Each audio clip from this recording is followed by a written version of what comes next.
Newsday continues here on One News Now. I'm Riza Diaz. The World Health Organization is now discussing whether the COVID-19 pandemic is nearing its end. This as some countries still record high numbers of new infections and deaths. Let's listen in on this Bloomberg report. For the pandemic to be at an end, that's really going to be determined by human behavior and the virus. But one of the things that happened very early on, I remember it well, was January 30th, 2020, and the WHO declared COVID-19 to be a public health emergency of international concern. And that was a real symbolic moment because it set off all of these actions, precautions, the race to kind of fight the virus on an international level that have since then really become the norm. I mean, we have a global vaccine distribution program. Countries have really figured out how they want to approach public health restrictions. And something that's been an emergency now for 2+ years has really, kind of been the way of being. And so now they're starting to talk about, okay, what are the steps and what are the progress that we need to see to rescind that emergency declaration? They say they're not there yet. They're still figuring out what that off-ramp looks like, but it is a meaningful sign that they are beginning to have this conversation. Well, and while cases have fallen in many places, we're seeing right now deaths spiking in Hong Kong. China just reported more than 1,000 new daily cases for the first time in 2 years. Are we at a point where this is starting to get worse again? I think one of the truisms of this pandemic has been that, it did not start everywhere all at once in the same way, and it's not going to end all at once everywhere in the same way. We do see places like China and Hong Kong, which have used different vaccines, which may have different levels of efficacy. Hong Kong in particular, they've had issues vaccinating some of their most elderly, vulnerable populations. And so just because the pandemic feels like it's over, here in some part of the United States doesn't mean it's over everywhere else. This thing will stutter along for quite a while, I would expect. We will not be done with this. We won't be done with COVID. COVID won't go away. It will just recede a little bit more into the background sometimes and come back to the foreground at other times. Quickly, what would this emergency declaration actually mean in practice? More than anything, these emergency declarations are kind of symbolic measures saying, hey, we need to do something about this and trying to step up international coordination. I think it would be an acknowledgement that a lot of those structures are in place, things are working in some cases as they should be, and that the WHO, does have other things that it needs to focus on. Motorists lined up early this Sunday morning to gas up in Santa Rosa, Nueva Ecija. Most of the motorists at the gasoline station are tricycle drivers and motorcycle riders. Oil prices at that station are ranging up to almost 66 pesos per liter. But in most places here in Metro Manila, oil prices could reach up to more than 70 pesos per liter. But worse is yet to come for this week, as the Energy Department is expecting oil prices to climb even further across the country. The Pasig City LGU is stepping up their game for pediatric vaccination against COVID-19. This as they conducted their vaccination in a fast food chain. Laila Panghilinan with the report. More children are getting their COVID-19 vaccines amid the ongoing pediatric vaccination. Joy was extremely glad after her daughter received the final dose of her vaccine in Orcovia, Pasig. She also received a free Happy Meal as the vaccination site was in a popular fast food chain. Gano'n naman talaga yung mga bata. Pag dinala mo sila sa fast food, di ba, ang saya nila. Kaya excited din silang babakunahan kasi pag uwi nila, may dala na silang fast food.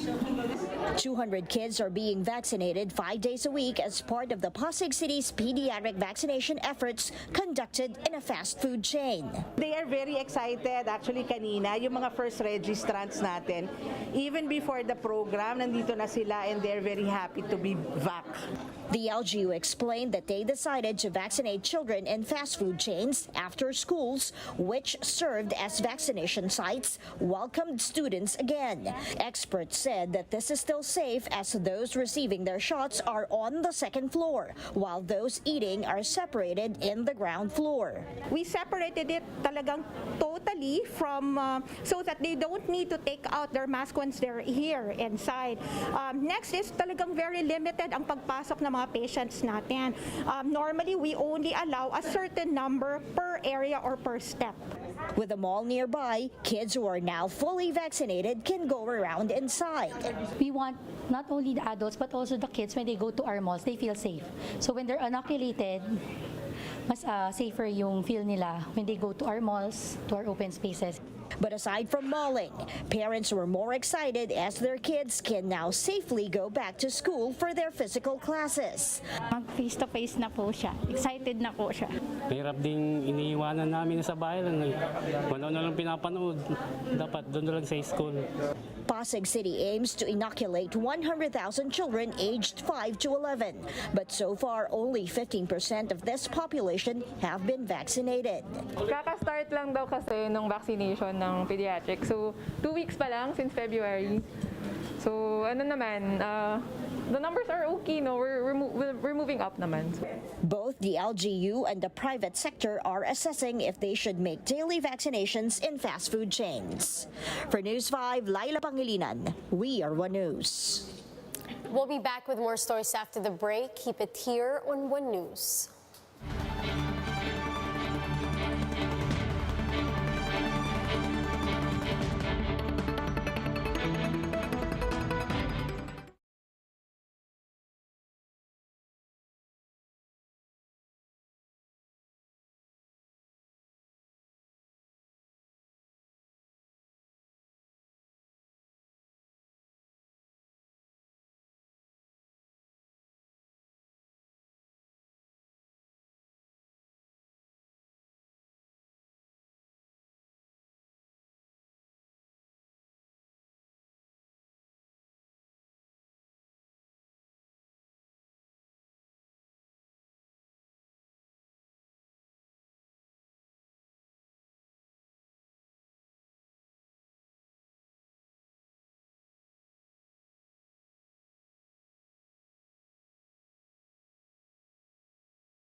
You're still watching One News Now. I'm Riza Diaz. Queens for Queens. Miss Universe 2018 Catriona Gray came to the defense of Miss Universe 2021 Harna Sandhu from body shamers.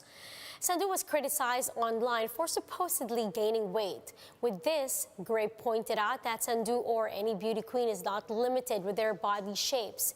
She also said that Sandhu is doing great, being a spokesperson, and that alone should be celebrated. I think it's really unfortunate that the public still finds the need to tear women down in that way. We're campaigning so hard that a beauty queen or a titleist or a Miss Universe should be more than an image. What message do we send to other young girls or young people in the public or even on social media when they read those comments and then perhaps compare their bodies? It's nothing that comes nice out of it. So let's just not use derogatory terms. Let's now take a quick look at today's other top stories. Following a series of oil price hikes, the government is set to release fuel subsidy for affected PUV drivers and operators this week. The tandem of Calyodi de Guzman and Walden Bello continues their Mindanao leg of their campaign, while the Bongbong Marcos-Sara Duterte duo is scheduled to campaign in Muntinlupa and Las Piñas. Manila Mayor Isko Moreno will be visiting Masbate, while Senator Manny Pacquiao, on the other hand, is expected to make his rounds in Quezon Province. And Olympic pole vaulter E.J. Obiena is missing this year's World Indoors Championship after he was not endorsed by the PATAFA. And those are the top stories of the hour. Join us later again at 12 noon as we continue to monitor the day's biggest stories. You can also catch One News on Signal Play app. Register for a free account now at www.signalplay.com and stream One News live anytime, anywhere. I'm Riza Diaz. Mask on, wash hands, and stay safe, Philippines. We are One News.